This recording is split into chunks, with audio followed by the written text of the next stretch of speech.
Good morning, YouTube. It's January 20th, Inauguration Day, and we have a lot to cover. It's going to be a long day.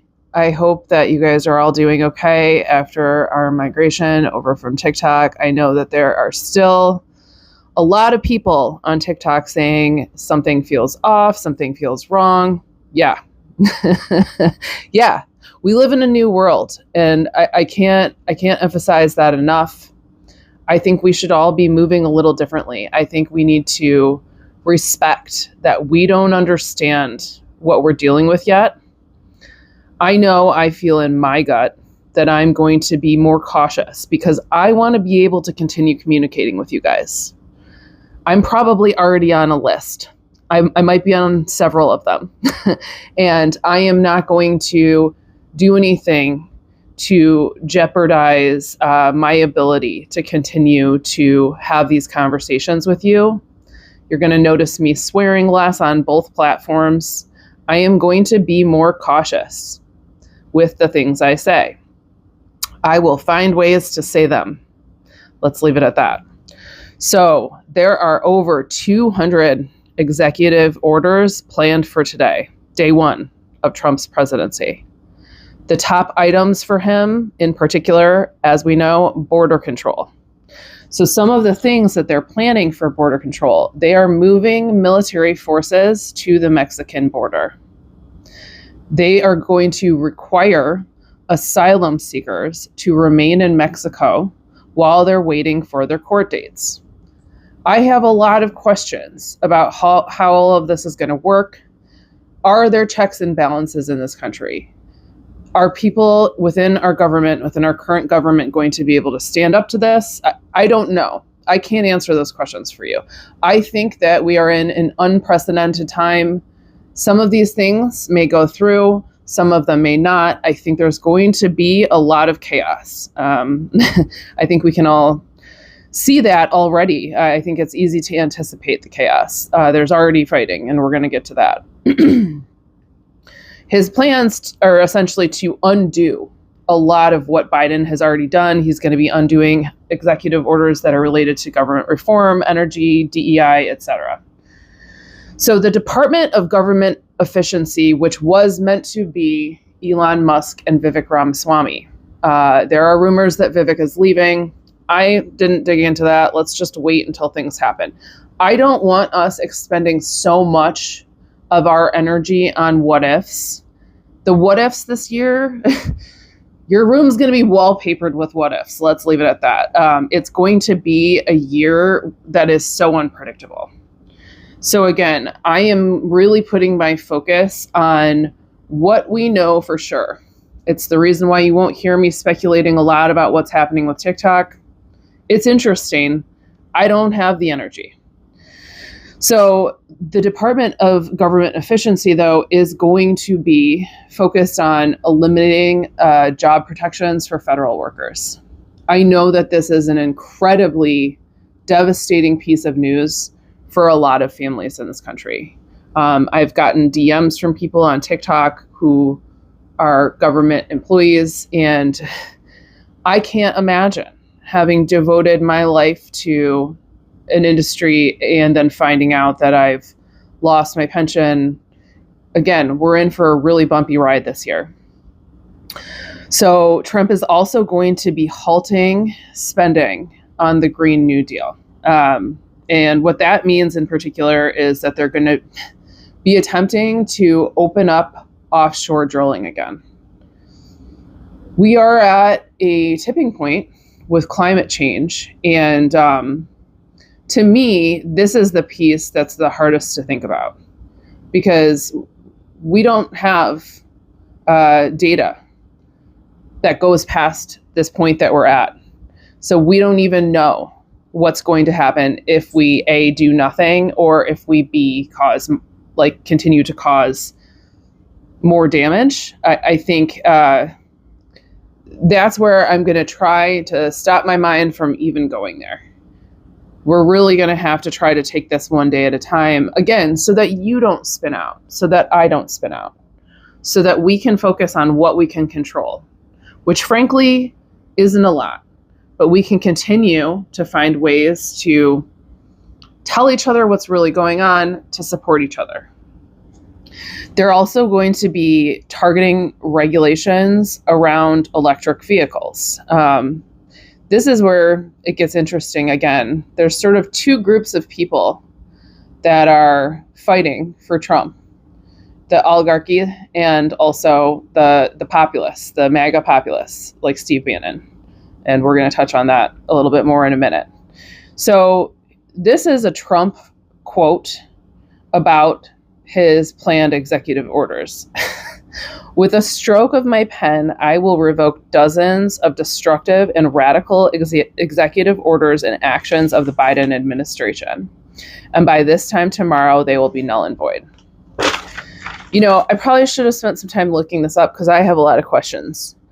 What is the point of an executive order if the next president can just come in and undo everything? It's literally just, we've been going through this game of seesaw, I guess, since America started, probably. Yeah, I mean, I think that's probably accurate. And I think this time the seesaw might be cracked in half. You know what I'm saying? We're going to find out. Again, our country is about to be put through a stress test. Are there checks and balances in this country? What kind of guardrails do we actually have in place against a hostile takeover? I don't know, but we're going to find out together. So Biden has now gone in and issued pardons for certain people. And again, will that matter? I don't know. I don't know. I don't even know if anyone knows, actually.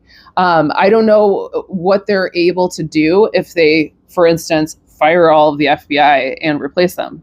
What are they able to do if they fire the vast majority of current government employees and replace them with MAGA loyalists? I don't know. I don't think this has ever been done. So we're going to find out. In any case, Biden has issued a pardon for Fauci, for Mark Milley, and the members of Congress who served on the January 6th committee. He has also issued pardons for the U.S. Capitol and D.C. police officers who testified to that committee. And Biden made a statement about this as well. He said, the issuance of these pardons should not be mistaken as an acknowledgement that any individual engaged in wrongdoing, nor should the acceptance of be misconstrued as an admission of guilt for any offense. So he basically came in and he said that these pardons are needed because he knows that there are going to be politically motivated attacks. And yes, Kash Patel, who is Trump's nominee for the new FBI director, and he is not a good dude. He came out and he said that Trump's opponents are going to be investigated and prosecuted. And again, we don't know if it's going to work. We don't know how far down that goes. We don't know who in the government still remains loyal to the Constitution. We're going to find out. How much of the government has already been infiltrated? Is this a stage 4 cancer diagnosis? Is it stage 2? We don't have the results back yet, and we're going to find out. So I personally feel that the infighting between those two groups that I mentioned, the oligarchs and the Trump loyalists, which is an interesting way to put it because Trump is just he's like an empty shell. He is a Trojan horse. He in and of himself, he doesn't have deep convictions about much of anything. He is easy to manipulate. And I think that a lot of people really understand that now, in particular men like Elon Musk. And I think that Steve Bannon is starting to realize. There was an article in NPR about Steve Bannon this morning because he recently on his podcast was being a little bit more open about how frustrated he is with Trump right now. he came out and he said that MAGA populism will win, but he is furious that Trump is spending all his time with these billionaires. And he is referring to them openly as an oligarchy. So Steve Bannon's focus is also very, very heavily on getting rid of all immigration in this country, including legal immigration. As we know, Elon Musk is literally a legal immigrant here. So it's these two factions that are fighting. If I had to put my money on a winner, if it comes down to that, I mean, again, my hope is that they destroy each other. That's what I want to see. That's what I'm hoping to see. If we're talking about who is Trump most easily manipulated by, absolutely it's the billionaires, because Trump is impressed with money. He's impressed with power. He's impressed with prestige. And the problem with people like Steve Bannon is he is objectively crazy. He's objectively gross. And he doesn't have those things. He just got out of prison. He doesn't have the pull to keep himself out of prison. He doesn't have the amount of money that Elon Musk has.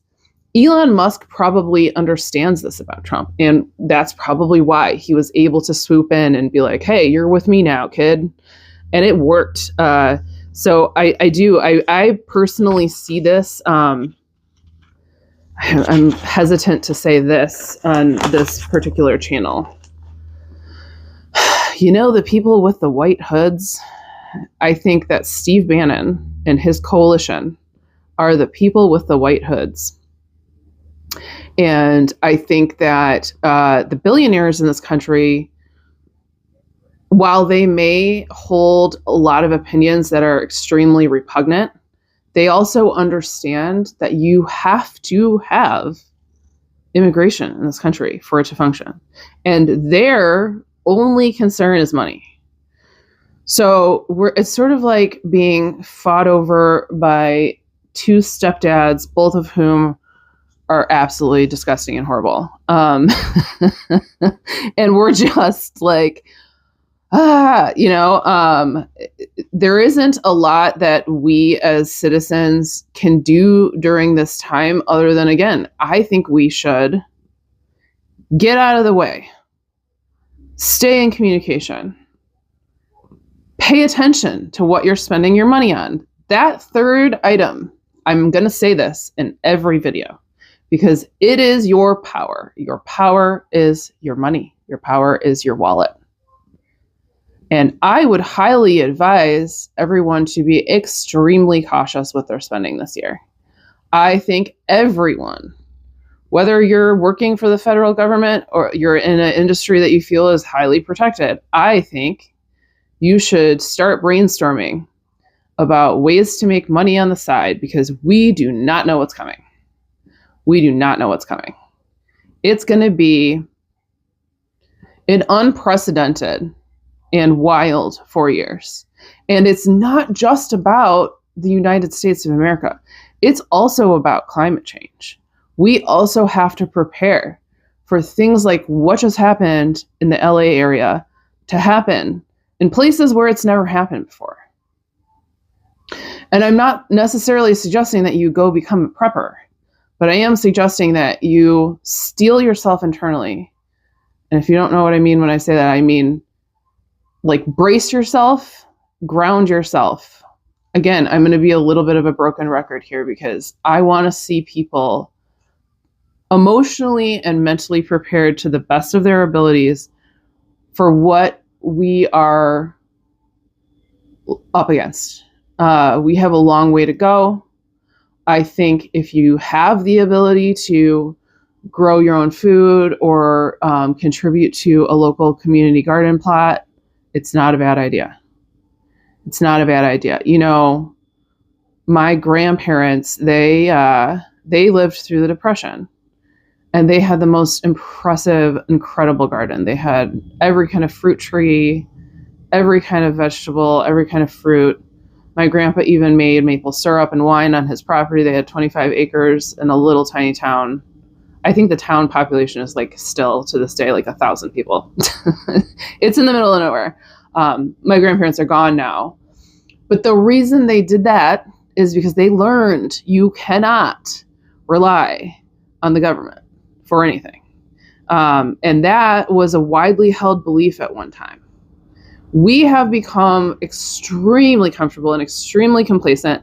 And it's the acceleration of capitalism that has done that, right? It's, for instance, as a single mom who works full time, who has a puppy, a child, 2 cats, just a lot going on. I'm trying to maintain a home by myself. I do not have the time to can stuff and to garden the way that I'd like to, and to sew things and all these things that people used to do. I just don't have the time. And capitalism is relying on that to get us to spend money on things that we could do ourselves, and to get us to rely on them. And the problem comes in when those systems fail, right? So again, we don't know what's happening with tariffs. We don't know if this is a bluff. We don't know if the checks and balances will prevent Trump from doing that. We just don't know anything, do we? What we do know is that we should be prepared for things that we have not experienced before to happen. And I can't tell you what they are. I'm a little bit psychic. I'm not psychic enough to tell you what they are. Wish I was. But I will tell you that we should just take great caution this year. And to be honest with you, I do think some of us should consider keeping a pillowcase of money under our beds as well. People used to do that. There was how can anyone who wants to talk about the news cover all the news stories these days? It's not possible, because there was also a whole ordeal with a bunch of the banks. Capital One, I even think Bank of America was involved, which is my bank. So I should probably be taking my own advice here. A lot of people's direct deposits did not go in. I don't even know, as of 2 days ago, they still hadn't released them. It's not looking good. It's not looking good. We have, again, a long road ahead of us. And for a lot of people who are living paycheck to paycheck, grocery store trip to grocery store trip, we all need to consider how to not do that, and how to have some emergency funds literally in hand, and how to have at least some dried bags of beans, and a method to heat food if the power goes out. I mean, again, do I want to be thinking about this? No. And does anyone want to be thinking about this? Absolutely not. It's hard enough just to be a person, isn't it? But we don't get to say what happens to us, do we? Unfortunately, as a human being, no, you do not. So I will leave you with this. I don't think we need to panic at all. And I don't think panicking helps. But I do think that we need to do more work on our emotional well-being moving forward, because we're going to need it. I may be posting again this evening because I am off work today, and it is possible that some shenanigans will happen today. And if they do, you can count on me to be back here again this evening. Otherwise, again, I'm only here this early in the day because I am off work, but moving forward, I'm going to be posting in the evenings, because it does take me about an hour to upload and edit one video on YouTube. Thanks a lot, YouTube. But I'm happy to be here, and thank you guys, all of you who left me comments on my video yesterday and who followed me here. I love you, and I'm so grateful for you. And I'm just so grateful to have the ability to communicate with you guys like this. It helps me. It really does. It makes me feel like I'm doing something, even though I'm like reading and yapping. But it does. It gives me a purpose and a focus through this time. And I think that that's another thing that's incredibly important for all of you. Make sure that you have something to focus on. Literally, even if it's knitting. Hey, You never know. Maybe a lot of people are going to need hats and scarves. Get to work. Love you.